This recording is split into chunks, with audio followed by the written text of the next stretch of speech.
What's going on, people, and welcome back to Horror Corner 90 with a new one today, Lady in Black, which was a TV film from 1989, debuted on air Christmas Eve of that year. Interestingly, just to put out a kind of horror at that time, which you don't really see.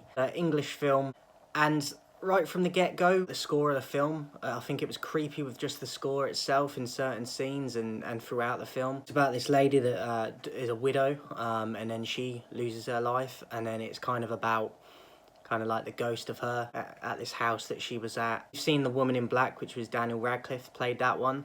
It's kind of like the first, it's the original of that, basically. It's about this, a guy that will fully remember his job now, but the guy who was the main character goes and kind of investigates into trying to find out what happened. He finds some recordings and stuff, like audio. The characters he meets throughout that are through like in the local village and stuff, they're all a bit like, it's like they know something that they're not telling him, and that sort of plays into it a bit, which I quite liked the angle of that because it's a bit more of a mystery. But the main character, I think, did an okay job in this. I don't think it was breathtaking, but I thought it was effective enough.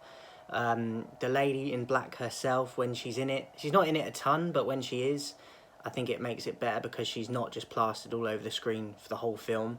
I think she's got a very gaunt and haunting look to her, which is very effective. Not really any effects, really, but simplicity at its finest, because I think this was very effective in how they did it.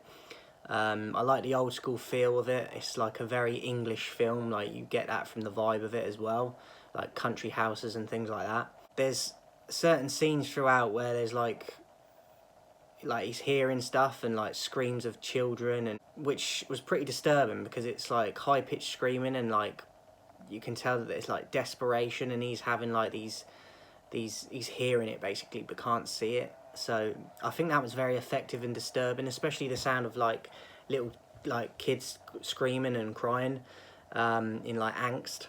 As I said, the score throughout it I thought was really, really good and effective. One of the best things about it. There's a scene in it where you hear a little girl's voice that gave me chills. There's a very famous scene in it that I hadn't ever seen because I haven't ever seen this before, but like the people that have seen it always mention it, which is like a floating scene. I won't give it away in too much, but like location wise or anything, but I thought it was pretty effective. I knew it was coming, so that might have taken a bit of the surprise away for me, but I didn't know what it looked like or anything, so when it did come and happen, I still found it pretty effective. I felt like the ending scene was really cool, and how they used the different camera zoom in like features on it and going close in and coming out and going in even closer on the main actor's face when he realizes like that not everything, like at the end you kind of feel like it's all sorted and done and everything's put to bed, but then there's a bit, something happens at the end, and like the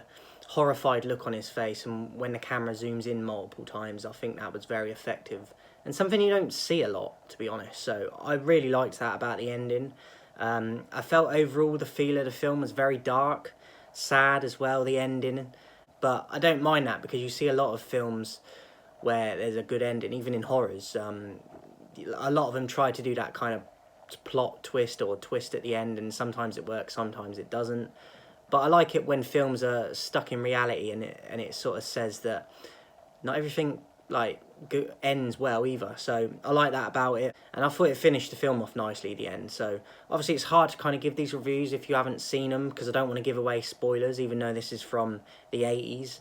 Because, like I said, it was my first watch. I've watched The Woman in Black with Daniel Radcliffe, which I like as well. But I actually think this one is better than the remake of it, basically, just titled slightly different. So I'm guessing it must be for copyright issues, but I've just noticed that it is actually called The Woman in Black. So it is the original of the modern one I was on about. But on YouTube, where I watched it, it's called The Lady in Black. So I think they might have just done that for copyright and to get the upload on there. So it is actually Woman in Black, not Lady in Black. Letterboxd rating out of 5, I'd give it a 4. It could easily be a 5, but I'm very picky, so I'd give it a 4 out of 5. I'd highly recommend it if you haven't seen it, especially if you like The Woman in Black, which is like the modern version. I definitely would give this a shot because I preferred it to the more modern one from 1989. Let me know if you've seen it. If not, go check it out. It's well worth a watch. It's on YouTube for free. That's where I watched it. So make sure you're subscribing. Hope you like the content, and I'll be back soon with another review.